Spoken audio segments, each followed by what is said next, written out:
sempat memalingkan wajah kami dari hadapan-Mu Tuhan karena kegelisahan dan kekhawatiran kami. Sempat mungkin meragukan kasih-Mu dan kuasa-Mu dan kebaikan-Mu Tuhan karena himpitan yang kami hadapi. Kami minta maaf Tuhan, karena kami tahu dan percaya bahwa Tuhan kami telah memberikan segalanya bagi kami. Bahkan putranya yang tunggal pun mati bagi kami. Bahkan kuasanya yang besar pun menggeser neraka dalam kehidupan kami. Sudah banyak yang Kau lakukan dalam kehidupan kami. Dan Kau berjanji untuk melakukan yang lebih banyak di dalam kehidupan kami. Pimpin dan tolong kami untuk memiliki sikap yang rendah hati Tuhan. Sikap yang melihat Tuhan sebagaimana Tuhan itu. Dan biarlah jiwa kami Tuhan sekali lagi dibuat kagum oleh kebaikan-Mu, oleh anugerah-Mu dan oleh karya-Mu dalam kehidupan kami. Kami mau duduk diam, berbicaralah dan jawablah kebutuhan hati kami Tuhan. Berkati hamba-Mu yang jauh dari layak ini Tuhan, Tuhan boleh layakkan untuk menyampaikan apa yang menjadi firman-Mu bagi kami semua. Di dalam nama Tuhan Yesus kami telah berdoa dan mengucap syukur. Amin. Silakan duduk Bapak Ibu sekalian. Shalom. Ya, puji Tuhan saya boleh berbagi pada siang hari ini. Dan topik kita adalah mengatasi dengan takut. Wah ini ya kan. Ya, saya terinspirasi dengan satu kalimat fight the fear with the fear gitu kan gitu. Jadi melawat ketakutan dengan takut. Ya kan, saya akan jelaskan pelan-pelan apa yang dimaksud dengan ketakutan kita dan apa yang menjadi sikap kita melawan ketakutan itu, ya, dengan sikap takut. Saya masih ingat ketika saya memutuskan untuk masuk sekolah Alkitab Bapak Ibu ya, saya masih ingat waktu itu momen saya putuskan Tuhan aku ingin melayani Engkau gitu ya. Karena dua faktor pada waktu itu, yang pertama ada satu hati yang rindu untuk melayani Tuhan dan yang kedua karena faktor ekonomi Bapak Ibu ya. Saya nggak bisa kuliah di tempat lain sekalian sekolah Alkitab. Karena apa? Karena sekolah Alkitab murah. Dan ada yang ngasih beasiswa, sudah murah ada lagi yang ngasih beasiswa. Karena pada waktu itu orang tua saya tidak punya kepikiran untuk mau ke sana ya, karena khawatir anaknya nanti kalau masuk sekolah Alkitab jadi pendeta terus nanti makannya apa ya kan. Puji Tuhan semalam masih makan steak Bapak Ibu ya. Bercanda kan. Oke, nah singkat cerita kemudian pada momen ospek saya membawa kebetulan saya dapat tugas ya untuk membeli barang-barang persiapan ospek untuk kelompok saya. Dan satu cerita kemudian dari Pasar Turi kemudian saya ke satu tempat untuk kita mengerjakan bersama dengan teman saya pada waktu itu. Lalu kemudian terjadi insiden, saya ditabrak dari samping. Wah, saya masih ingat gitu ya, tabrakannya itu sangat kencang ya kan, mobil yang sangat kencang dan tidak terduga dari sebelah kiri ya kan. Sangat keras sehingga kemudian saya dan teman saya terlempar jauh. Ya kan, teman saya terlempar dan mengalami kritis ya kan, 1 minggu dirawat di rumah sakit ya kan. Puji Tuhan saya malah juga terlempar ya kan, sempat tidak bisa bernafas gitu ya, dan puji Tuhan tidak terjadi apa-apa gitu kan. Cuman kemudian akhirnya itu menghasilkan respon yang berbeda antara saya dengan ayah saya gitu kan. Saya sempat merasa ya kan, ya sempat juga berpikir kenapa ya terjadi ya Tuhan gitu kan. Mau memutuskan untuk jadi pelayan Tuhan lah kok malah kecelakaan, betul ya. Gitu kan. Sudah di jalannya Tuhan, sudah di tracknya Tuhan kok malah kemudian mengalami kesulitan gitu ya. Saya masih ingat kemudian ketika saya pulang sampaikan gitu kepada ayah saya gitu kan, pertanyaan pertama adalah gimana motornya, itu dulu ya. Itu dulu yang ditanya ayah saya, baik sekali gitu kan, sangat peduli dengan motornya gitu, gimana motornya itu yang pertama. Dan yang kedua dia kemudian mengatakan gini, nah kan sudah saya bilang kan, karena waktu itu memang ayah saya tidak menginginkan saya untuk masuk sekolah Alkitab, saya 1 tahun untuk berdoa Bapak Ibu, supaya Tuhan jamah hatinya untuk membuka kesempatan saya bisa sekolah Alkitab, tidak akan melalui persetujuannya. Lalu kemudian dia berkata, kayak gini kamu ikut Tuhan, kayak gitu kan. Tuhannya yang kamu ikuti kok sampai kemudian kamu mengalami kecelakaan yang demikian gitu ya. Seperti itu. Ya saya tahu dia sebenarnya tidak menyalahkan Tuhan, tapi mungkin menyalahkan keputusan saya pada waktu itu. Tetapi mungkin itu kayaknya insiden sesuatu yang ya mungkin itu respon yang salah. Tetapi kadang-kadang dalam kehidupan sehari-hari kita juga punya sikap yang sama, betul enggak? Kok gini sih Tuhan? Betul ya? Kan semestinya enggak gini Tuhan. Saya lo sudah begini. Kita tawarkan apa yang kita lakukan, berharap bahwa Tuhan melakukan sesuatu gitu kan. Kayak mesin ATM gitu kan. Kita kasih kartu kecil maunya keluarnya duitnya gede, betul ya? Oke. Padahal kita lupa bahwa Tuhan sendiri sudah melakukan hal yang jauh lebih besar dalam kehidupan kita. dia bukan mesin ATM, dia sudah ngasih seluruh ATM-nya kepada kita, kan begitu kan? Ya kan, sudah banyak yang Tuhan kerjakan. Tetapi dalam satu insiden itu Bapak Ibu, ketika saya ada di rumah sakit, saya masih ingat ketika saya ada di rumah sakit, diperiksa, ada beberapa luka, ya kan, tetap maupun ayah saya seperti itu, ya kan, figur ayah tetap saya butuhkan, betul lah ya. Dalam kondisi yang menakutkan, dalam kondisi yang bagi saya itu mengerikan, itu kecelakaan yang sangat hebat Bapak Ibu. Karena yang mengendari mobil ternyata masih anak di bawah umur. Anda bisa bayangkan anak di bawah umur, kenceng gitu ya, gitu kan, terus nabrak saya gitu kan. Nah, saya melihat ada sosok ayah saya yang ada di samping, bukan samping, agak jauh dari tempat tidur di UGD waktu itu ya. Wah, saya lagi dibetulin sama susternya, lagi dijahit gitu, ada beberapa jahitan yang dikerjakan di wajah saya gitu kan. Untung aman Bapak Ibu ya, kalau enggak udah lain muka saya gitu ya. Nah, di beberapa jahitan saya melihat, wah ada sosok ayah saya itu, saya mau nangis gitu kan. Saya kayak pengen mau dekat dengan dia dan ada di belakang dia gitu kan, bantu dan tolong saya dan backup saya. Saya berharap begitu, karena saya tahu satu-satunya orang yang mungkin mengasihi dan mau ada di dalam posisi saya tetap adalah ayah saya, meskipun ayah saya seperti itu kan. Saya mengharapkan dia Bapak Ibu. Dan ketika selesai jahitan dan saya bangun, ya kan, ternyata figur itu bukan ayah saya, melainkan polisi yang sedang melihat saya. Betapa kecewanya saya kan gitu kan. Ya kan? Artinya begini, ketika kita dalam kondisi yang menakutkan, kita rindu ada satu figur yang mengasihi kita, itu ada di samping kita. Betul tidak? Ada bersama dengan kita. Tetapi yang menarik adalah yang membuat kita dengan orang yang tidak mengenal Kristus, kita ini diberi janji loh oleh Kristus, bahwa aku menyertai kamu sampai selamanya, sampai Maranatha, sampai akhir zaman. Ini sesuatu yang membedakan kita dengan orang lain. Orang lain mungkin bisa merasakan, siapa sih yang nggak pernah kecelakaan? Nggak, kan kecelakaan kan nggak ngitung lihat KTP-nya agamanya apa, betul tidak Bapak Ibu ya? Kesulitan juga begitu, nggak melihat KTP-nya. Bencana juga nggak melihat kamu suku mana, kamu agama mana, betul ya? Makanya kalau ada bencana alam, banjir seperti yang kemarin gitu kan, terus kemudian ditunjukkan foto, ini gereja ini aman dari banjir, tidak seperti tempat-tempat yang lain gitu kan, seperti bangunan agama lain. Saya nggak setuju dengan sikap seperti itu Bapak Ibu. Karena waktu terjadi di Aceh juga ada bangunan yang bukan agama kita yang juga kokoh, betul tidak? Ya, itu tidak menggambarkan bahwa bencana itu hanya terjadi kepada orang yang bukan percaya. Enggak loh. Bencana juga bisa terjadi kepada orang yang percaya. Kesulitan bisa terjadi kepada orang yang percaya. Loh kok bisa? Karena problemnya bukan iman kita. Problemnya adalah Anda dan mereka sama-sama tinggal di dalam dunia yang telah cacat karena dosa. Bisa dipahami? Waktu Adam dan Hawa jatuh di dalam dosa, seluruh binatang, seluruh alam itu juga menjadi cacat. Masih ingat ketika Adam dan Hawa jatuh dalam dosa, Tuhan berkata, mulai hari ini ketika engkau menanam, selalu ada yang menghalangi, yakni rumput. Berarti kan sebelumnya rumput tidak mengganggu kan Bapak Ibu? Betul nggak? Mungkin kalau kita masih tinggal di Taman Eden, ya Bapak Ibu, rumput itu bisa nurut, kamu minggir, mungkin minggir dia gitu ya. Betul ya? Nggak perlu nyabutin gitu loh. Bapak Ibu kalau mungkin pernah bertani, ya kan? Itu kadang-kadang kalau mau tanam apa, itu mesti dilihat ada rumput nggak, dicabuti. Karena rumput itu akan mengambil nutrisi tanaman itu. Kalau dia mengambil nutrisi tanaman itu nanti buahnya nanti nggak besar, betul ya? Mengganggu. Jadi orang itu nanam juga ngeliatin rumputnya dicabuti. Ya kan? Karena apa?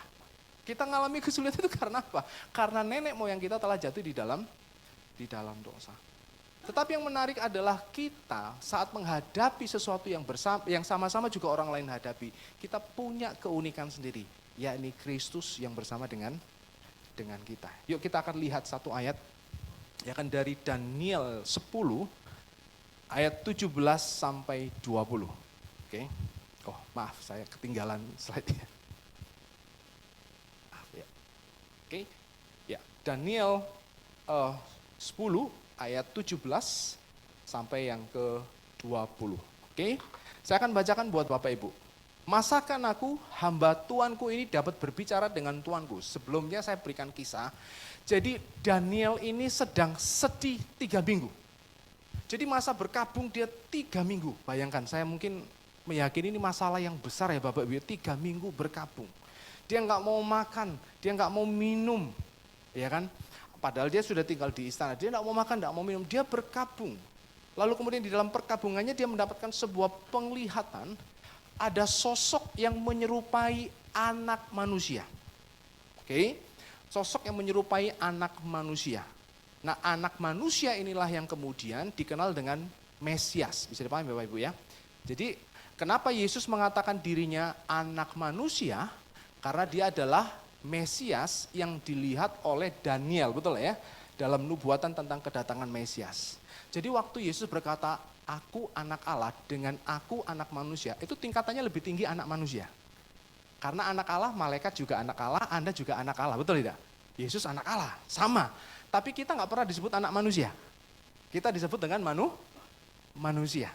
Satu-satunya orang yang disebut dengan anak manusia adalah dia yang maha tinggi nanti akan mengutus satu pribadi yang juga disembah oleh semua bangsa. Dan namanya adalah anak manusia itu yang kemudian kita kenal dengan Yesus Kristus. Ya, jadi waktu Yesus berkata anak manusia itu jabatan yang sangat tinggi dalam pemikiran Israel sangat tinggi ya. Yuk, nah masakan aku hamba Tuanku ini dapat berbicara dengan Tuanku? Bukankah ya kan tidak ada lagi kekuatan padaku dan tidak ada lagi nafasku. Saking ketakutannya dia melihat sosok itu. Jadi dia takut dengan situasi, tiba-tiba kemudian datanglah satu sosok anak manusia, jadi lebih takut lagi. Ngerti ya? Teman-temannya dia itu lari.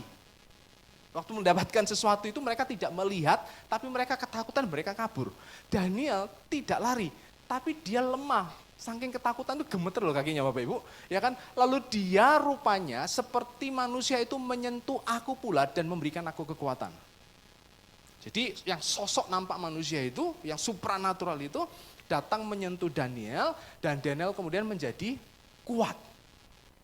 Di tengah-tengah hadirat daripada pribadi tersebut. Dan berkata, menarik sama-sama kita baca, 1, 2, 3.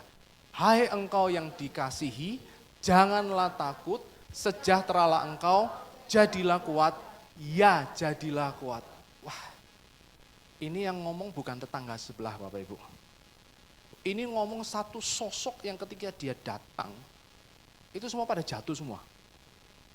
Kalau di dalam perjanjian lama kita mengisahkan seperti ketika mereka orang Israel membangun bait Allah, lalu roh Allah datang, apa yang terjadi? Semua para orang yang di dalam bait Allah jatuh semua. Lemah kakinya, nggak mampu. Ini sosok yang sangat kuat, sangat hebat, menakutkan. Tapi ketika bertemu dengan Daniel, dan ketika bertemu dengan kita, sosok yang hebat itu, sosok yang powerful itu, sosok yang kuat itu berkata, hai engkau yang dikasihi. Dia nggak nyebut, alah ngono Daniel bangun gitu, enggak. Engkau dikasihi. Jangan takut. Sejahteralah engkau.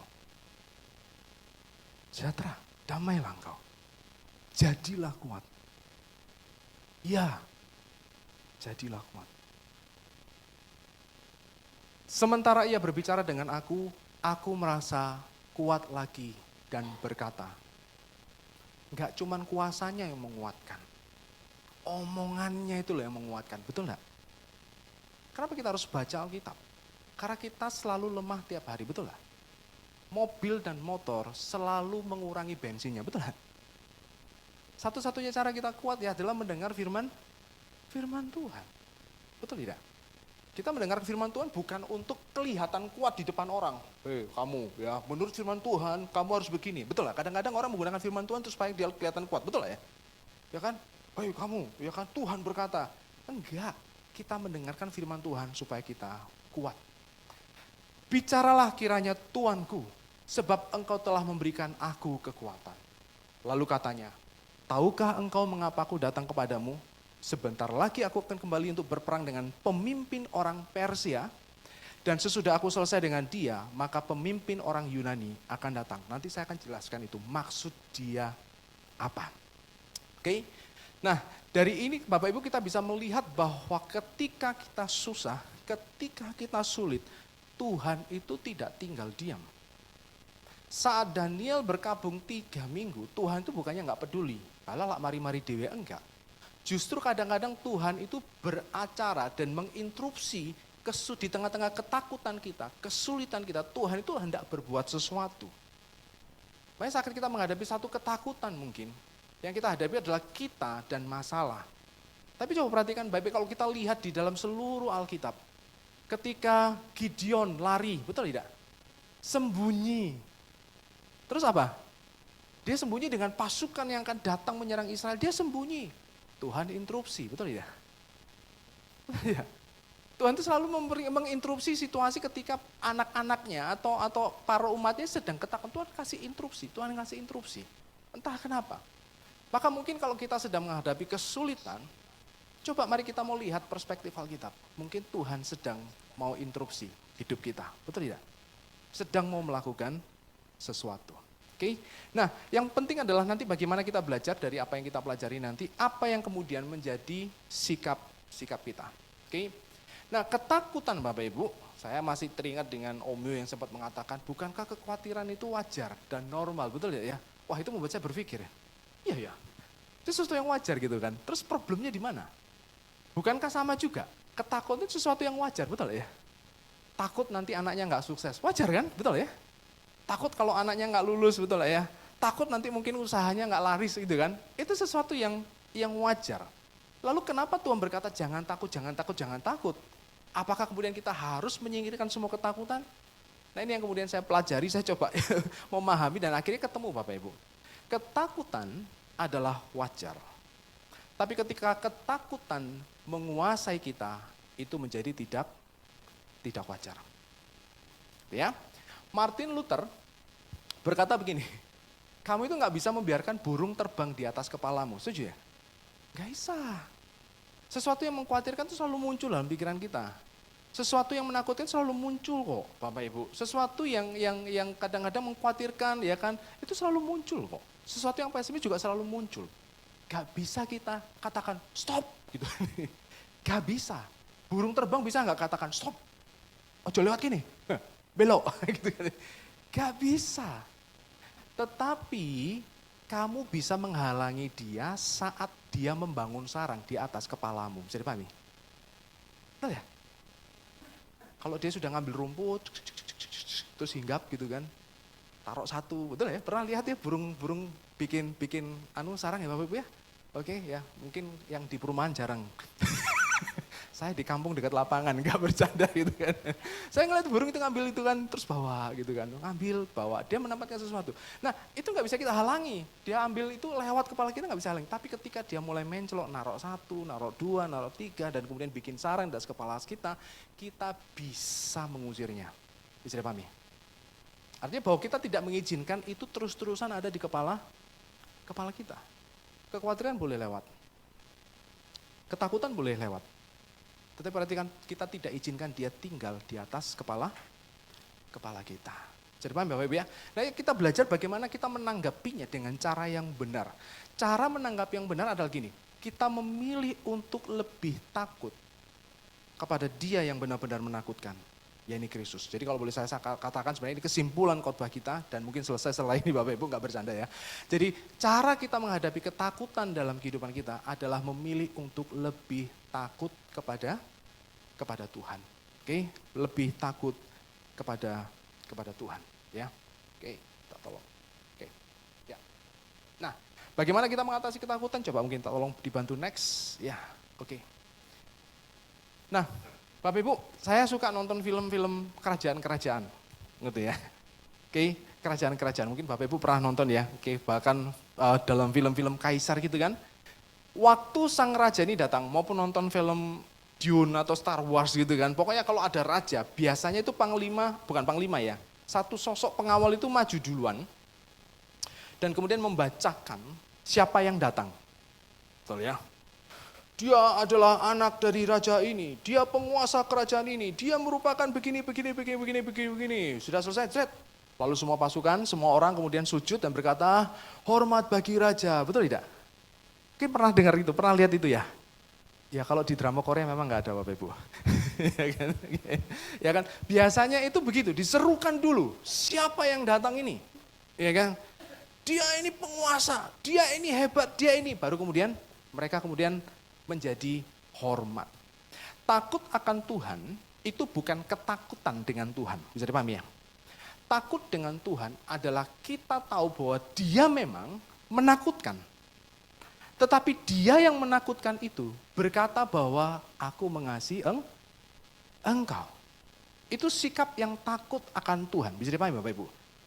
Bukankah Daniel juga mendengarkan bahwa dia yang menakutkan itu, teman-temannya lari ketakutan, saking merasakan sesuatu yang menakutkan. Daniel juga jatuh tertelungkup, tetapi dia yang menakutkan itu berkata kepada kita, aku mengasihi engkau. Sejahteralah engkau. Jadilah kuat. Jadi saat kita membaca Alkitab takut akan Tuhan itu berbicara bahwa kita tahu bahwa dia Tuhan yang hebat, memang Tuhan yang menakutkan. Tapi Tuhan yang mengasihi kita. Sudah paham ya Bapak Ibu? Nah yuk, pertama, saat kita menghadapi ketakutan, sembari kita mengingat siapa dia, dan apa yang menjanji-janjinya. Pertama, percayalah bahwa Tuhan ada di sana. Tuhan ada di tempat yang paling menakutkan. Entah apa yang tempat menakutkan bagi kita. Mungkin dokter memvonis harus operasi ya. Dan kita bayangkan tempat operasi itu menakutkan. Betul ya? Atau mungkin kita divonis atau mungkin diminta misalnya gitu kan. Untuk datang satu tempat misalnya, katakanlah pengadilan misalnya. Atau mungkin ketemu dengan polisi, saya mungkin ketemu dengan kepala sekolah. Gitu. Percayalah bahwa sebelum Anda di sana, Tuhan sudah di sana. Bisa pahami? Waktu Tuhan berkata, nanti aku akan memimpin Persia, nanti akan memimpin Yunani. Itu berbicara bagaimana nanti Israel kan sudah ditawan nih, dibawa dari kotanya ke Babilonia. Nanti Babilonia itu akan dikalahkan oleh Persia. Persia nanti dikalahkan oleh kerajaan Yunani. Seperti nubuatan patung yang besar, kepala dari emas, Babilonia, dada dari perak, melambangkan Persia, ya kan, yang kita kenal dengan Iran sekarang. Lalu kemudian perut dari tembaga yang melambangkan Yunani, ya kan. Kemudian ke bawah ini Romawi, ya kan.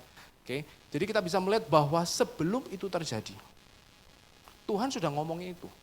Sebelum bahkan tempat ya, bukan tempat saja, masa itu terjadi. Tuhan berkata, yang giring Persia ngalahkan Babilonia, aku. Persia nanti kuat, nanti dikalahkan oleh Yunani. Yang giring itu, aku. Bisa dipahami Bapak Ibu? Jadi sebelum, bayangkan Bapak Ibu, Israel ini seperti ada di tengah pertarungan dua gajah yang hebat, betul ya? Pernah nggak Bapak Ibu dikejar gajah? Belum.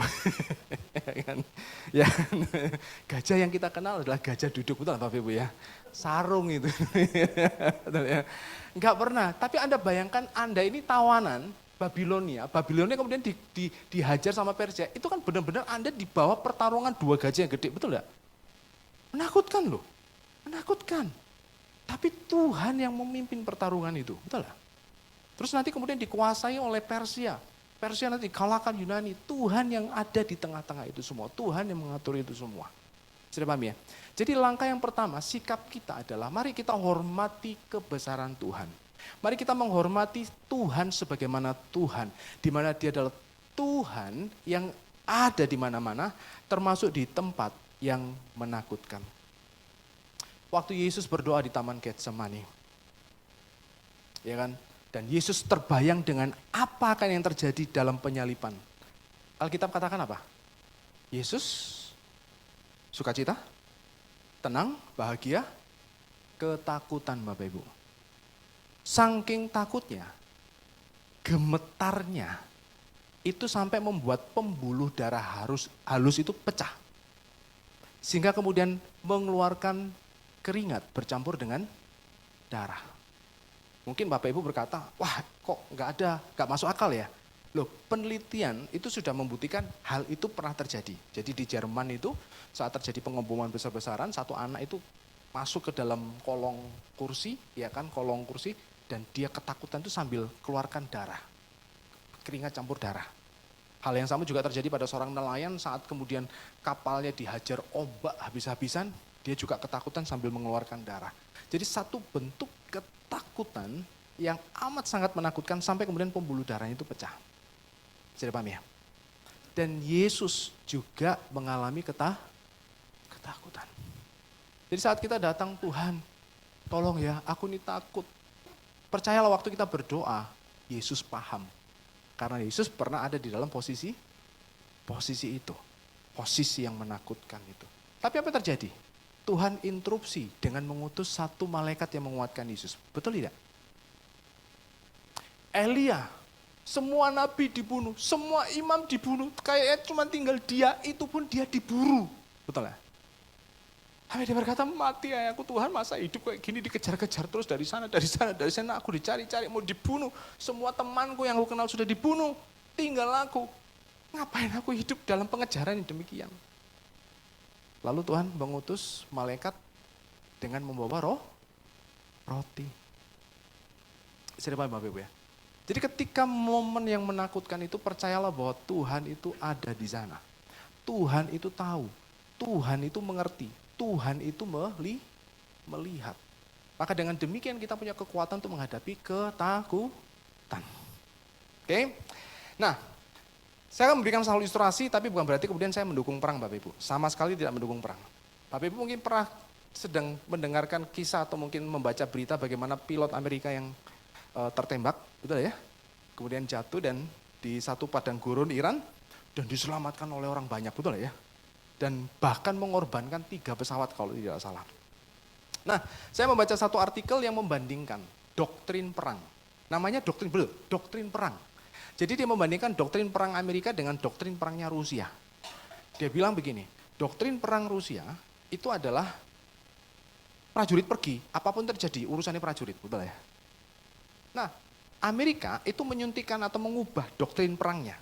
Jadi ketika kemudian misalnya ada pasukannya atau pilotnya yang tertangkap atau mungkin melarikan diri dari persembunyian, mereka mau tunjukkan kepada semua prajurit dan juga semua bangsa, kami itu peduli dengan prajurit kami. Jadi pahami? Betul ya? Kami peduli. Nah ini yang membuat kemudian suntikan kepada para pilot, jadi kalau mau tempur itu udah berani. Karena apa? Nanti kalaupun terjadi sesuatu, aku tahu bangsaku akan menolong aku. Jadi paham ya? Itu membuat suntikan berani. Dan Amerika dikatakan punya doktrin yang berbeda. Betul ya? Nah, bagaimana dengan kita Bapak Ibu? Ketakutan kita adalah sebenarnya perang kita, betul nggak? Kita sedang memerangi diri kita, kita sedang memerangi situasi. Percayalah bahwa ketakutan itu adalah momen kita berperang. Karena ketakutan itu bisa menghasilkan 2. Kita lari dari Tuhan atau kita lari mendekat kepada Tuhan. Bisa dipahami? Karena ketakutan itu bisa membuat kita menjadi 2 arah atau 2 sikap. Kita lari menjauh dari Tuhan atau kita lari mendekat kepada Tuhan. Nah, kita lari menjauh dari Tuhan atau kita lari mendekat kepada Tuhan tergantung doktrin perang yang kita pegang. Betul tidak? Betul ya? Kalau kemudian misalnya orang berkata mungkin let's say seperti ayah saya. Ikut Tuhan kok kamu mengalami ini semua. Tinggalin saja Tuhanmu misalnya gitu. Berarti kan peristiwa yang menakutkan, peristiwa yang menyulitkan itu bisa menghasilkan 2 sikap. Saya lari dari Tuhan atau saya lari mendekat kepada Tuhan. Puji Tuhan, mungkin Tuhan melakukan interupsi di dalam kehidupan saya sehingga kemudian saya lari mendekat kepada Tuhan. Jadi pahami? Itu yang membuat kita berani menghadapi ketakutan kita karena kita tahu Tuhan akan menolong. Bukan hanya tahu bahwa Tuhan akan menolong, tapi sebelum itu terjadi Tuhan sudah ada di sana. Ini yang disebut dengan dalam, kalau boleh saya katakan, doktrin maha hadir. Omnipresent. Tuhan itu maha hadir. Ya, saya ada satu tokoh, wah nggak kelihatan di sini ya. Ini namanya R.C. Sproul Bapak Ibu. Salah satu teolog yang bukunya itu mengubahkan saya, betul ya. Bukunya mengubahkan saya. Dan bukan hanya bukunya yang mengubahkan saya Bapak Ibu, kehidupannya juga memotivasi saya. Saya masih ingat ini tokoh teolog yang sangat hebat, ya kan. Dia nulis banyak buku, oke. Dan yang saya suka ketika menjelang dia mengakhiri hidupnya. Dia sakit Bapak Ibu, sakit. Jadi saya melihat dia menghadiri sebuah conference melalui YouTube pastinya, ya kan. Dia conference itu dengan para teolog dan pendeta conference ini, dihadiri banyak hamba Tuhan. Itu dia ngasih ceramah duduk itu sambil ada selang oksigen di sini. Ya kan, sambil ada selang oksigen. Itu masih bisa dia ngasih khotbah Bapak Ibu, selang oksigen di sini bayangkan. Nah, kalau orang lain atau mungkin saya ya sudahlah waktunya istirahat ya istirahat kan gitu kan. Dan yang terakhir, konferensi yang terakhir adalah dia via Zoom. Ya kan? Posisi di rumah sakit dengan selang oksigen yang juga di sini, bayangkan. Sampai akhir hayatnya itu dia masih mengkhotbahkan firman Tuhan, ya kan? Ini orang ini keren banget. Ya kan? Jadi doktrinnya keren, ya kan? Hidupnya juga keren. Nah, dia mengisahkan begini dalam satu pengalaman dia waktu dia masih sekolah Alkitab. Dia ditanya sama dosennya, menurutmu apa arti bahwa Tuhan itu maha hadir? Wah, gitu ya. Oh, Tuhan ada di mana-mana. Tidak dibatasi oleh ruang dan waktu. Betul ya Bapak Ibu ya? Kok bisa jelaskan? Ya, ada di mana-mana. Loh, kenapa Tuhan ada di mana-mana? Ya itu yang dia omongin gitu kan. Aku percaya pada firman-Nya gitu kan. Lalu dosennya menegur dia. Waktu kamu bilang Tuhan maha hadir adalah Tuhan ada di mana-mana. Sebenarnya kamu tuh sedang mengecilkan Tuhanmu. Kaget dia. Saya waktu baca itu ya kaget loh. Berarti aku ya salah gitu loh. Aku mengecilkan Tuhan. Karena Tuhan itu bukanlah satu sosok yang ada di mana-mana begitu. Bukan. Tetapi dia ada di mana-mana Bapak Ibu. Karena segala sesuatu itu dicipta di dalam Kristus. Paham? Oke? Ikan ada di akuarium. Wah, di sini ikan, di sana ikan, di sini ikan. Nah, ikan ada di mana? Mana. Tapi masalahnya Tuhan bukanlah ikan yang ada di mana-mana. Tuhan itulah akuariumnya. Bisa dipahami? Di dalam Dia segala sesuatu. Berarti sorga di dalam Kristus. Neraka ada di dalam Kristus. Bumi ada di dalam Kristus. Artinya bahwa tidak ada satu tempat yang tidak di dalam Kristus. Semuanya di dalam Kristus. Kolose 1 ayat 16, sang profesor memberitahu kepada RC10, kamu kayaknya salah baca deh. Coba lihat. Karena di dalam Dialah telah diciptakan segala sesuatu. Makanya kalau kita ketemu dengan teman-teman saksi Yehova, Yesus ciptaan yang pertama. Enggak mungkin. Segala sesuatu berarti ciptaan yang pertama, betul enggak? Dan ciptaan pertama dicipta di dalam Kristus, betul enggak? Berarti Kristus tidak mungkin dicipta. Dialah yang mencipta segala, ya sorga di dalam Dia, neraka di dalam Dia, galaksi ada di dalam Dia. Artinya tidak ada satu tempat yang Tuhan tidak ada, karena segala tempat di dalam Tuhan. Bisa dipahami? Jadi artinya apa yang terjadi dalam kehidupan kita itu bukannya Tuhan itu tidak tahu Bapak Ibu. Saya nggak tahu apa yang terjadi di Iran, karena saya dan Iran jauh, betul tidak? Tapi karena Iran di dalam Tuhan, Tuhan tahu segala sesuatunya, betul tidak? Mungkin Bapak Ibu pernah tahu ini yang saya kemarin sobat selidiki ya. Satu virus yang kemudian dari kelelawar melompat ke terenggiling, kemudian melompat ke manusia dan kemudian menjadi COVID, betul ya? Sampai kemudian COVID mengganggu kita, masih ingat ya 3 tahun kita kemudian bergumul dengan COVID. Banyak hal yang kemudian terjadi di dalam momen-momen itu. Tetapi ketika lompatan virus dari kelelawar ke terenggiling, apakah Tuhan tidak tahu? Tuhan tahu. Segala sesuatu Tuhan tahu. Artinya waktu kita menghadapi ini, Tuhan tahu. Dan peristiwa yang menakutkan itu tetap di dalam Tuhan. Jadi bukan hanya Tuhan ada di sana. Segala tempat sudah ada di dalam Tuhan. Poin yang kedua, Bapak Ibu. Bagaimana kita menghadapi takut kita dengan lebih takut kepada Tuhan. Bandingkan keadaan kita dengan kebesaran Tuhan. Bandingkan keadaan kita dengan kebesaran Tuhan. 60%, saya bersyukur menjadi seorang Kristen, salah satunya Alkitab Bapak Ibu. 60% pasal yang ada di Mazmur, atau 44 pasal di dalam kitab Mazmur itu berbicara mengenai pergumulan hidup. Bisa dipahami? Jadi Tuhan itu peduli dengan kesulitan kita. Uang Mazmur aja 60% ngomongin kesulitan hidup, betul ya? Difitnah lah, dikejar lah, ya kan? Kemudian belum hanya itu saja, dimusuhi lah, ditertawakan lah, imannya juga ditertawakan. Apalagi kalau Bapak Ibu baca Mazmur Asaf, betul ya? Tuhan, yang nggak kenal Tuhan kok hidupnya gemuk-gemuk. Sayang saleh kok kurus, betul ya? Oke. Pernah nggak mengalami itu? Loh saya juga sering mengalami itu gitu loh. Loh Tuhan kok yang korup gemuk-gemuk, yang jujur bayar pajak kurus-kurus, betul ya? Sempat kepikiran itu enggak ya kan? Tetapi Alkitab mengajarkan kepada kita, Asaf kemudian membandingkan hidup mereka dan keadaannya dengan Tuhan, betul enggak? Saat aku melihat di dalam kekekalan, mereka jatuh terpleset. Bapak Ibu tahu jatuh terpeleset. Pernah ya ngalaminya ya. Jadi Anda jatuh tanpa ada pegangan apapun, setuju enggak? Dan itu pasti menakutkan, betul ya? Pasti menakutkan. Ternyata nih, ketika kita hidup menghadapi ketakutan bersama dengan Tuhan, orang lain memilih menjauhi dari Tuhan, menghindari ketakutan dengan jauh dari Tuhan, dengan melakukan segala cara mereka. Ternyata setelah di dalam kematian, setelah akhir zaman nanti, hidup mereka jauh lebih menakutkan. Betul ya, ketimbang kita. Nah, Paulus juga jujur dengan kelemahannya. Berapa kali kita katakan bahwa Paulus berkata, aku ini lemah. Di dalam diriku bergumul sesuatu yang Tuhan tidak suka. Betul tidak? Bahkan Paulus menggambarkan dirinya adalah bejana tanah liat. Tahu Bapak Ibu bejana tanah liat? Satu nggak ada nilainya, betul ya? Dua nggak dipandang, dan yang ketiga mudah sekali remuk. Betul kan? Paulus menggambarkan dirinya dalam pelayanan, aku ini bejana tanah liat. Bahkan satu momen dia berkata ketika dia bergumul, dia berkata, aku lemah. Betul enggak? Artinya begini Bapak Ibu, di dalam kekristenan, kita juga harus jujur dengan situasi hidup kita. Saya berikan ilustrasi, ya kan? Saya melihat hasil lab dari salah satu family saya, satu keluarga saya. Ya kan? Terus saya katakan, kayaknya ini harus cek ke dokter.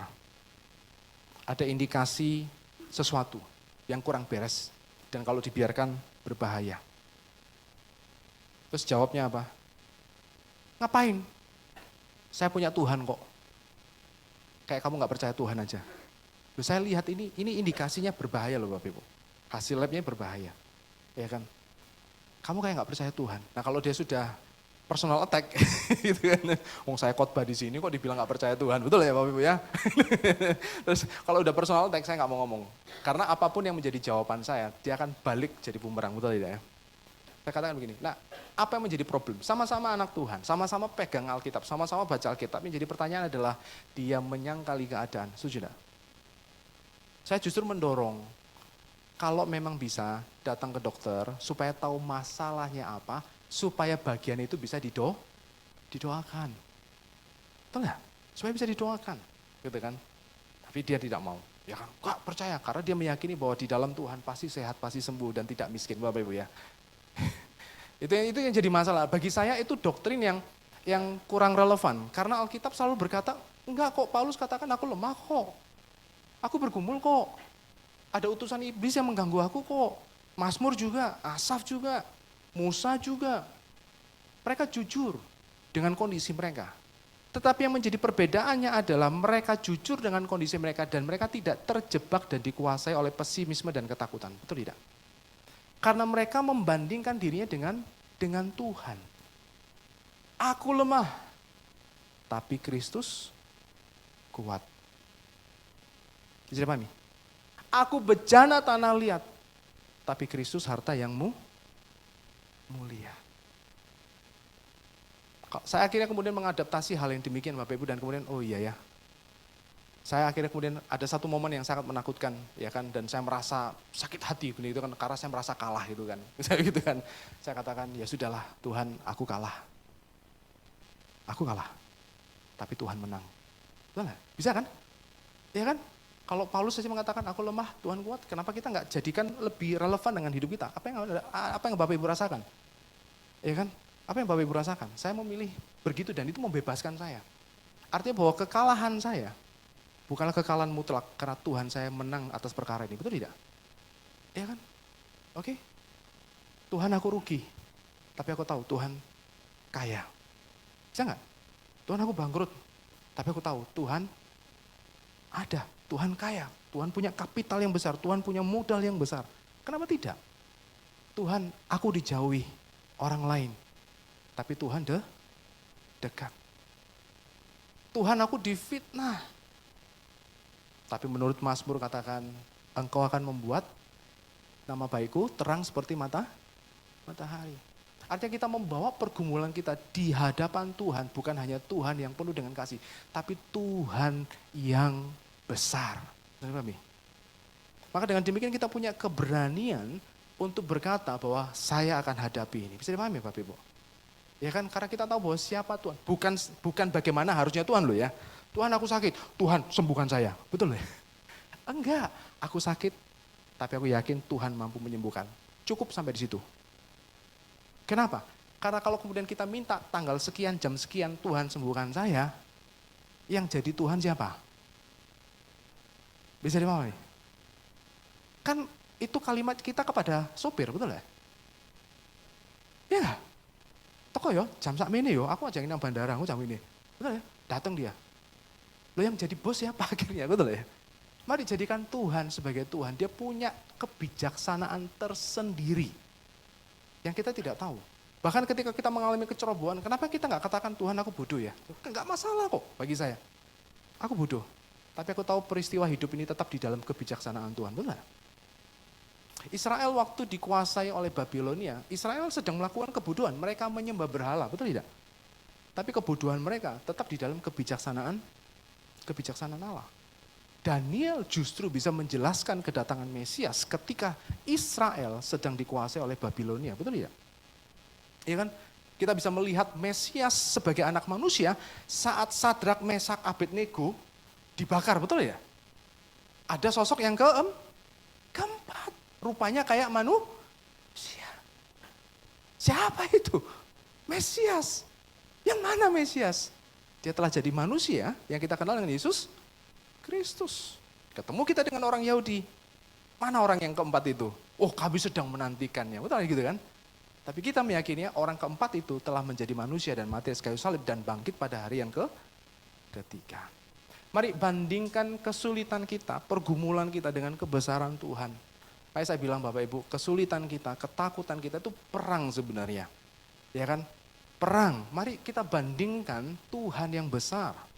Ya kan, kalau seorang pilot misalnya dari Amerika berani dia masuk ke daerah musuh karena dia tahu negaranya besar, negaranya mampu, negaranya juga akan punya teknologi dan peralatan dan orang-orang yang akan menolong dia. Ya kan, mari kita mau bawa pergumulan kita di hadapan Tuhan yang besar. Poin yang ketiga, yang terakhir. Allah itu tetap bekerja dengan kasih-Nya. Artinya bahwa Tuhan tidak pernah libur di dalam kehidupan kita. Saya akan ulang lagi apa yang sudah kita baca. Sebentar lagi aku kembali, kata Tuhan, untuk berperang dengan pemimpin orang Persia. Dan sesudah aku selesai dengan dia, maka pemimpin orang Yunani akan datang. Artinya bahwa perang antar bangsa pada zaman Daniel, itu di bawah kendali Tuhan. Israel ditawan. Bangsa yang lemah, cupu, budak, tawanan, halah. Gak ada kerajaannya lagi, gak ada lagi keturunan raja, mana keturunan Daud, gak ada. Tapi justru Tuhan memainkan bangsa Babilonia, bangsa Persia, bangsa Yunani di depan bangsa yang dianggap rendah, di depan bangsa yang dianggap remeh.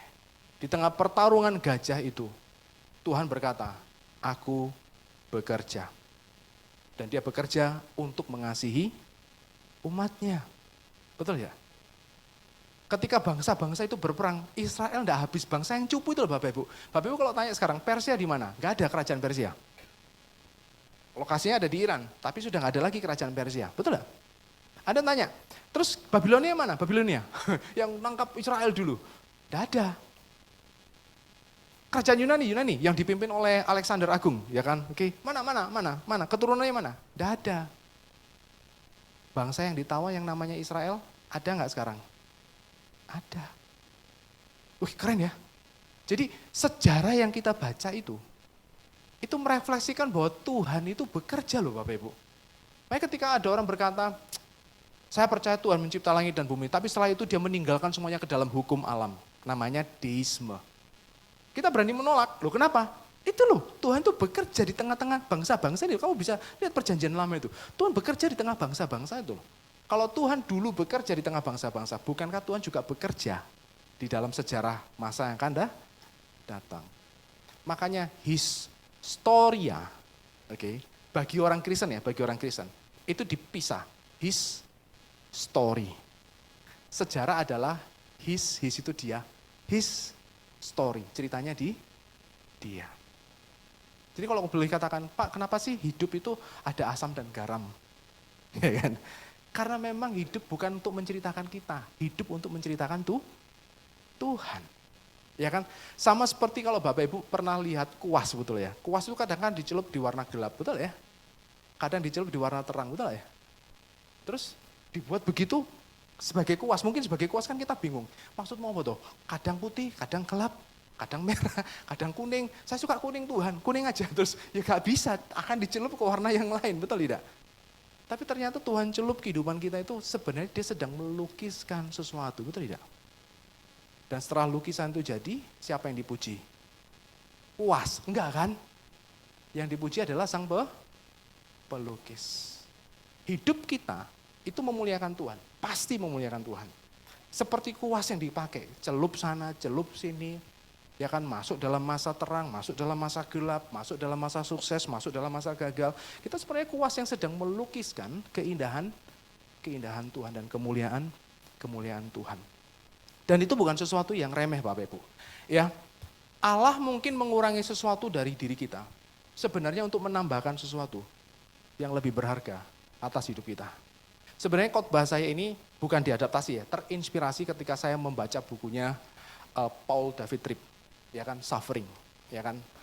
Saya waktu rindu mau bawa topik ini kok saya teringat dengan satu kisah ya, karena waktu saya ikuti Instagramnya Paul David Tripp Bapak Ibu, terakhir saya nonton itu Instagramnya, wah dia masuk di ruang ICU.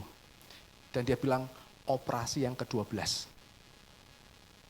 Kaget, 12, saya scroll. Ini hamba Tuhan keren Bapak Ibu, pengajarannya enak banget gitu kan. Wih 12. Dan ketika dia mengalami fase yang pertama, tiba-tiba perutnya itu sakit sekali gitu kan. Kemudian ternyata dia punya problem ginjal. Jadi ada bagian dari ginjal itu yang harus diperbaiki dan dia sudah 12 kali dan belum sembuh. Tetapi pergumulan dia itu akhirnya menghasilkan buku yang memberkati banyak orang. Ngerti ya? Orang itu kalau punya doktrin keren Bapak Ibu. Masalah, kayak ada yang kurang dalam hidupnya, itu bisa memberkati orang. Entah kenapa gitu kan. Hebat gak Tuhan itu ya? Dan dia berkata begini, justru pergumulan itu mengungkapkan harapan yang salah dalam hidupnya. Dia pikir hidup itu lurus, sehat terus, sukses terus, betul ya? Berhasil terus. Ternyata hidup gak demikian. Ya kan, ada satu gelombang naik dan turun. Dan satu-satunya yang konstan cuma satu, kasih itu Tuhan. Dan dia belajar juga, dia akhirnya bisa memahami orang lain lebih lagi. Jadi kalau ada orang konseling, Pak saya susah. Kalau dulu hanya tahu dalam ranah kognisi saja, ya susah. Tapi sekarang bisa secara emosi. Ada sesuatu yang berubah dalam diri Paul Tripp. Bahkan mungkin Natalina pernah menyebut Timothy Keller, ya kan. Saat menunggu istrinya sedang cancer, dia sendiri juga kena cancer dan ternyata dia mati duluan, meninggal duluan. Dan dia menulis buku yang sangat keren. Bapak Ibu bisa lihat, cek di Shopee, ya kan. Oh, nggak boleh sebut merek ya. Cek toko oranye, gitu ya. Judulnya Walking with God in the Suffering. Keren banget, ya kan. Eliot yang mungkin Tante Linda juga sering sampaikan, ya kan. Bagaimana dia kehilangan suami yang pertama misionaris, meninggal. Menikah dengan seorang teolog, meninggal. Kok susah banget gitu kan. Tapi dia menulis buku yang bagus sekali. Suffering is not for nothing. Ya, penderitaan kita dalam Kristus itu enggak pernah sia-sia. Must be for something. Corrie ten Boom menulis buku tentang pengampunan. Keren banget. Lah kenapa? Dia seorang Yahudi yang pernah ditawan pada zaman Nazi, di Holocaust, bagaimana dia ditelanjangi, saudara-saudara juga ditelanjangi, kemudian akhirnya saudaranya meninggal, ya kan, tinggal dia sendiri dan dia hidup, dan suatu saat dia ketemu dengan sipir yang pernah menelanjangi dia. Waktu dia pelayanan, bayangkan. Ya kan? Dia bergumul dengan rasa sakit hati, tapi dia pupus itu semua dengan anugerah Tuhan. Sehingga kemudian dia bisa mengajari orang lain bagaimana mengampuni. Kesulitan kita, kekagetan kita, kegelapan yang kita hadapi, itu enggak pernah untuk sesuatu yang sia-sia. Ada sesuatu, karena Tuhan itu berdaulat dan Tuhan itu ada bersama dengan kita. Kalau Tuhan izinkan itu terjadi, Tuhan mau sesuatu. Dan motivasinya Tuhan tidak pernah gelap, setuju? Motivasinya Tuhan itu selalu terang. Paulus pernah berkata bahkan di dalam dia tidak ada bayang-bayang. Betul Bapak Ibu ya? Lilin itu masih ada bayang-bayang loh. Coba nyalakan lilin. Kalau dia berkibar kan bayangannya bergoyang, betul ya? Lilin itu masih ada bayang-bayang. Lampu ini saja, lampu dop kalau kita taruh gitu, masih ada bayangannya di belakang, betul ya? Tapi Tuhan itu sepenuhnya terang. Tidak ada niat gelap sama sekali di dalam Tuhan. Bisa dipahami? Ini yang menjadi kekuatan bagi kita. Ayub kurang baik apa coba Bapak Ibu? Tapi hidupnya susah. Tapi dari hidup Ayub kita bisa belajar nggak? Belajar. Kita belajar banyak. Dan Ayub, saya mau tanya nih, kalau Wandi nih, kita ketemu Ayub, yup gitu kan. Di surga misalnya gitu kan. Iya Pak, nih masuk surga. Loh pasti. Pasti saya masuk surga gitu kan. Oke, yup gitu kan. Kalau misalnya kamu di bumi dan mengalami peristiwa yang sama, kamu mau nggak?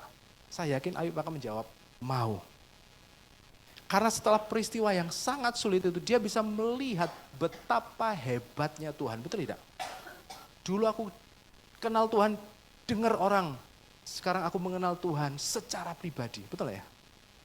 Dan yang dibenarkan Tuhan adalah doktrin Ayub. Karena Ayub berkata bahwa orang benar mestinya baik-baik saja. Tuhan buat, kamu kan benar. Tak buat gak baik-baik saja. Mau apa kamu? Betul ya? Akhirnya Ayub belajar bahwa apapun yang Tuhan lakukan selalu ada motivasi yang baik di dalam dia dan dia berhak melakukannya. Yunus, ayo, kurang apa coba? Kan? Benci dengan Niniwe, sakit hati dengan Niniwe, disuruh memberitakan Injil ke Niniwe. Bilang Niniwe, aku akan menghukum. Yunus itu tahu maksudnya Tuhan. Nek Tuhan bilang sama dia, aku akan menghukum. Tuhan itu menghendaki orang tersebut bertobat dan tidak dihukum. Paham? Makanya Yunus gak mau. Aku benci sama dia. Gak usah.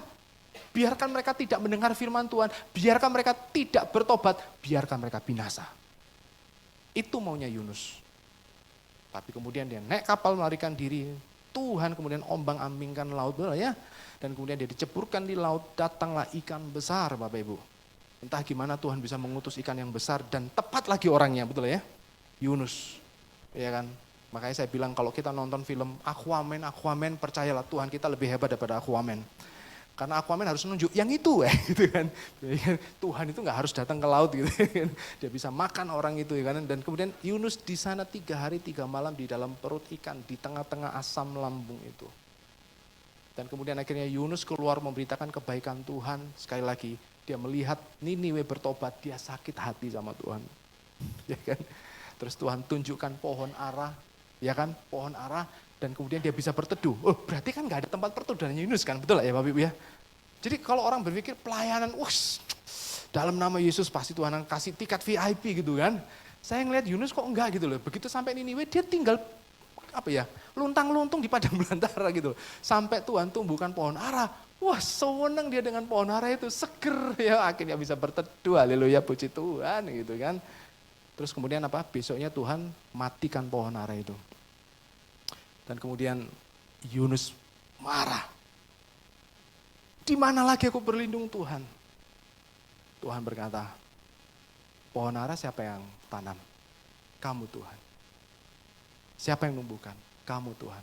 Kalau aku matikan, hak siapa? Haknya Tuhan kan? Haknya Tuhan. Betul lah. Kalau kemudian kita hidup karena siapa? Kita bisa bekerja karena siapa? Kalau suatu saat kemudian karena faktor fisik kita tidak bisa bekerja karena siapa?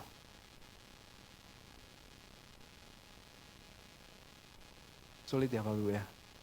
Mimbar ini isinya pil pahit semua, betul ya? Nggak pernah isinya permen, betul ya? Tapi memang kita kan adalah orang-orang yang bergumul dengan dosa, betul ya? Ya kan? Makanya kita butuh pil pahit sebenarnya. Sulit memang. Saya sendiri juga sulit. Tapi bukankah itu firman Tuhan? Ya kan? Babilonia, Persia, Yunani diadu Tuhan di depan Israel. Ya kan? Semua karena Tuhan. Bisa enggak kita bisa mengatakan bahwa sesuatu yang negatif juga karena Tuhan?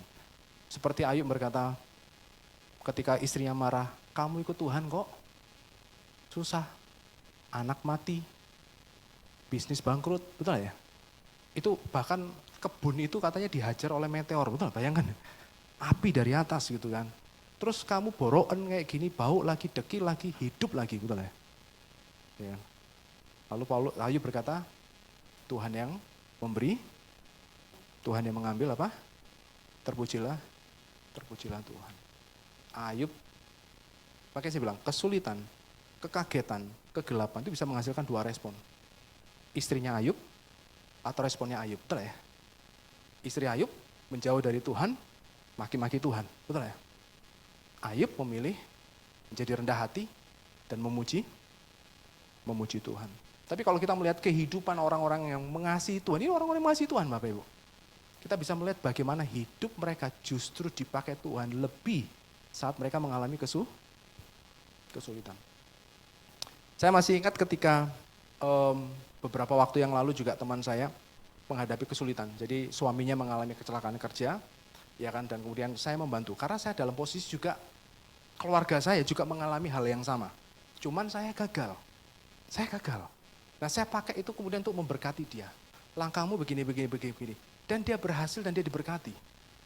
Akhirnya saya sadar, ternyata kesulitan saya mungkin Tuhan izinkan supaya saya bisa menjadi berkat buat bagi orang lain. Saya masih ingat ketika kemudian beberapa tahun yang lalu, ya kan, saya pelayanan di Kota Siantar tepatnya. Saya mengajar di sana, hari Minggu saya khotbah ya Bapak Ibu di satu gereja gitu kan. Saya khotbah tentang pengampunan. Khotbah yang lahir dari pergumulan saya selama 1 tahun. Saya sempat marah sama Tuhan, saya sempat benci Tuhan karena saya mengalami fitnah yang luar biasa. Sampai kemudian akhirnya Tuhan jamah dan Tuhan tarik saya kembali. Dan khotbah itu saya khotbahkan Bapak Ibu. Ya kan. Terus tiba-tiba kemudian pulang, ya kan, di parkiran, seorang ibu itu kemudian lari menemui saya Bapak Ibu. Pak Pendeta, pada waktu itu belum pendeta Bapak Ibu ya. Pak Pendeta, terima kasih. Khotbahnya sangat memberkati. Saya bergumul dengan itu juga gitu kan. Wah, ternyata pergumulan kita menjadi berkat buat orang lain. Terus dia keluarkan dompetnya, dia kasih uang saya Bapak Ibu, ya kan, ya lumayan lah gitu kan, dia kasih gitu kan. Oh, Pak Alek terima, ya terimalah butuh bensin. Atau mungkin dia kasih karena dia lihat saya naik motor Bapak Ibu, kalau naik mobil mungkin lain ya. Enggak bercanda. Nah, artinya begini, waktu dia memberi pun juga merefleksikan dia benar-benar berterima kasih, itu yang saya pahami, betul ya? Loh, tapi apa yang membuat dia benar-benar berterima kasih seolah-olah Tuhan menolong dia dan Tuhan menjamah hatinya, Tuhan meneguhkan dia. Itu lahir dari kesulitan saya, bisa dipahami? Itu lahir dari kegelapan yang saya tidak inginkan, betul ya? Lahir dari ketakutan yang saya tidak mau hadapi. Tapi ternyata Tuhan izinkan itu terjadi supaya kemudian ternyata kita bisa menjadi kesaksian bagi orang lain. Bukankah ketika dia berkata, terima kasih Pak, saya dijawab Tuhan. Siapa yang dia muliakan di situ? Alex Tambubolon atau Tuhan? Tuhan. Artinya bahwa hidup kita menjadi kesaksian bahwa kita memang memuliakan Tuhan yang ditandai dengan membuat orang lain mengucap syukur kepada Tuhan. Bisa dipahami ya? Maka dengan demikian kita bisa belajar bahwa Bapak Ibu di tengah-tengah kesulitan, kegelapan, ketakutan kita, mari kita lihat siapa Tuhan yang sebenarnya. Kita mau belajar naturnya, sikapnya, sifatnya, kemahakuasaannya, dan lebih penting adalah motivasinya yang baik. Next.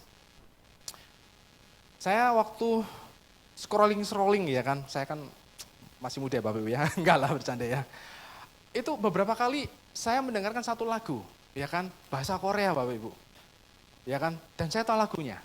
Terus waktu saya mampir ke Kopi Kenangan, nggak perlu sebut merek, maaf ya, mampir ke sebuah kopi gitu kan. Itu ada tukang Gojek juga lagi nonton Instagram Bapak Ibu. Loh, dia nyetel lagu Korea juga gitu loh. Lagu yang saya juga dengar, keren ya gitu, lagu ini ada di mana-mana gitu kan. Ya, lagunya gitu gini, sebab dia hidup, betul ya?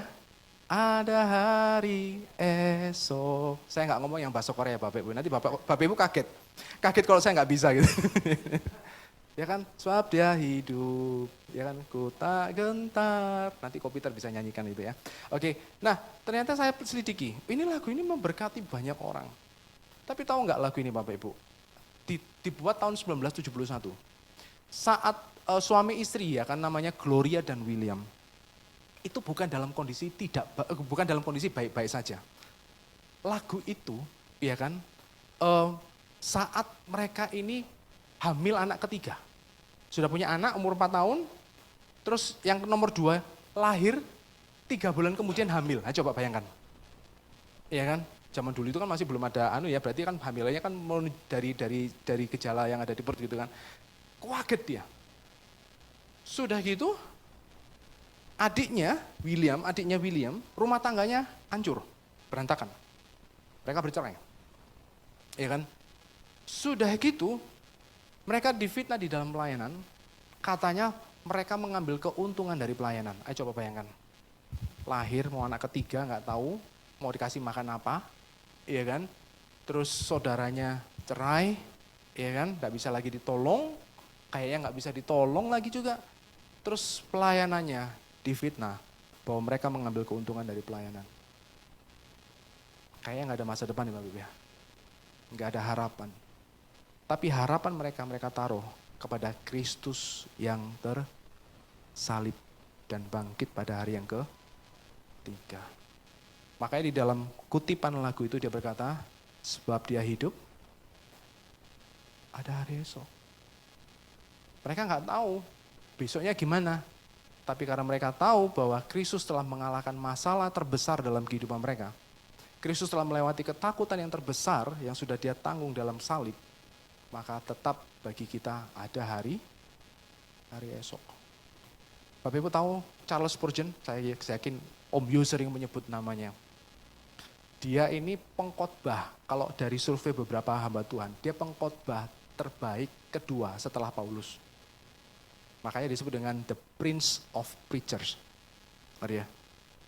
Begitu dia meninggal, dia pegang tangan istrinya, 4 kata yang dia sebut, yang membuat dia punya pengharapan saat menjelang akhir. Yesus mati untuk saya. Keren. Waktu saya baca itu, kemudian dengar background lagu ini, kayaknya gak ada hal yang lain yang bisa kita andalkan selain Kristus yang telah mati dan bangkit untuk kita. Karena dia sudah menyelesaikan masalah yang terbesar. Apa sih masalah yang terbesar kita? Diperlakukan tidak adil. Bukankah Yesus sudah menanggungnya? Dia diperlakukan tidak adil. Diremehkan, direndahkan. Bukankah Yesus disalib juga diremehkan, direndahkan. Bahkan penjahat di sebelahnya bilang, lu kalau ala-ala mestinya turun. Betul ya? Diremehkan. Ya kan?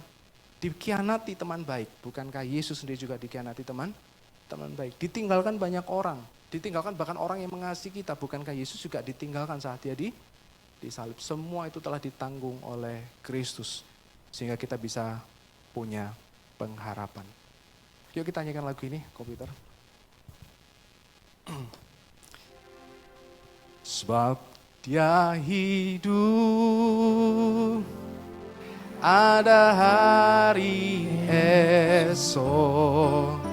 Sebab dia hidup, ku tak gentar,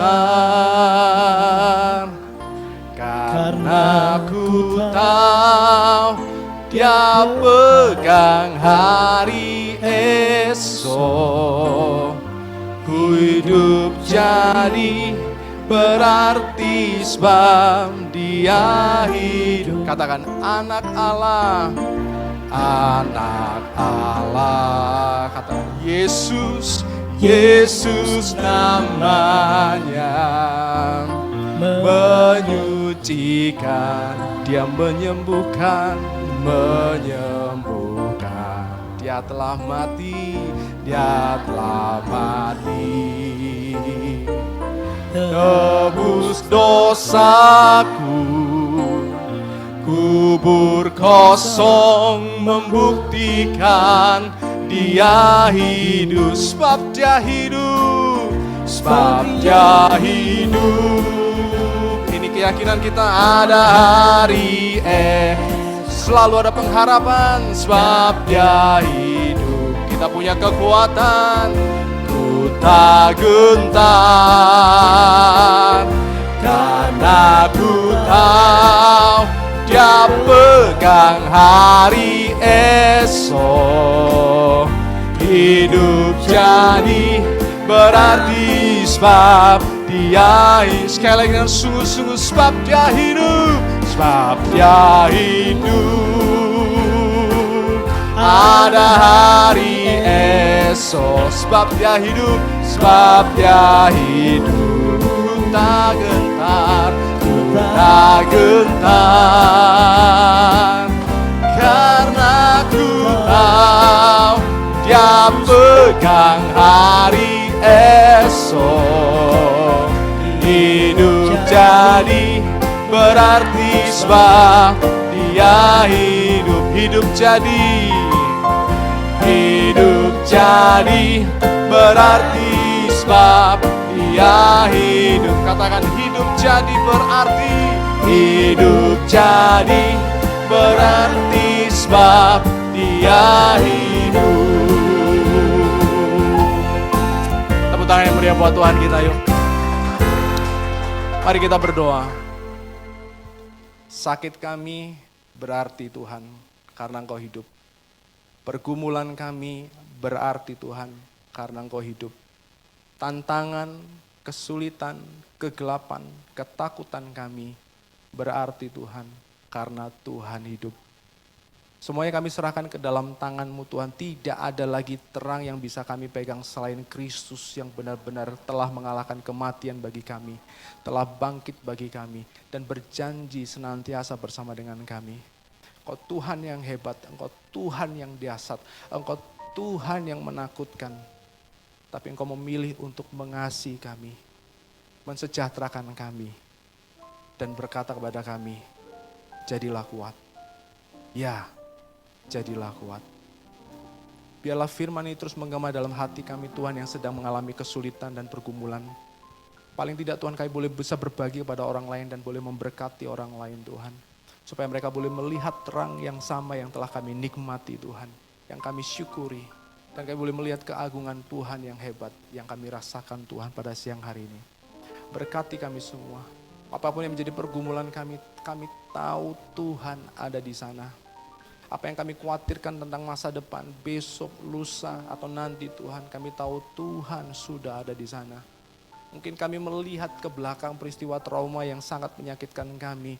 Kami tahu Tuhan ada di sana. Tidak ada satu peristiwa yang tidak terjadi di dalam Engkau Tuhan. Engkau tahu.